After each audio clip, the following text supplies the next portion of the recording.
প্রতিদিন তো আমরা কী খাচ্ছি না খাচ্ছি সেগুলো তোমাদের দেখায়। আজকে মার জন্য কী খাবার বানাচ্ছি সেটা তোমাদের সঙ্গে শেয়ার করবো। তো এখানে অনেক ভেজিটেবলস দেখছো আমি কেটে নিয়েছি। আলু আছে, পটল আছে, বিনস আছে, গাজর আছে, ঝিঙে আছে, কুমড়ো আছে, টমেটো আছে, সব টুকরো টুকরো করে কেটে নিয়েছি। আর এদিকে আছে হলো 2 রকম ডাল, মুগ ডাল আর মুসুরির ডালটা ভালো করে ধুয়ে এর মধ্যে দিয়ে দেবো। সব ডাল দেওয়া তো কমপ্লিট। এবার এর মধ্যে পরিমাণ মতন লবণ দিয়ে দেবো আর অল্প একটু সর্ষের তেল দেবো টেস্ট আনার জন্য।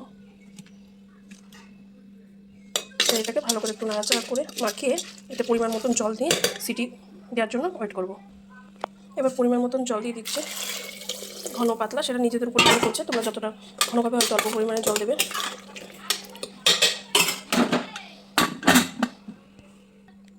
আমি হলুদ দিতে ভুলে গেছিলাম, তাই যে 1 চিমটি হলুদ দিয়ে আবার ভালো করে নাড়াচাড়া করে নেবো। নিয়ে এবার ঢাকনা দিয়ে সিটির জন্য ওয়েট করে থাকবো।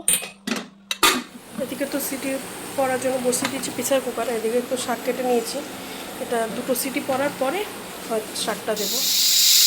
কেটে রাখা শাকের টুকরোগুলো এর মধ্যে দিয়ে দেবো।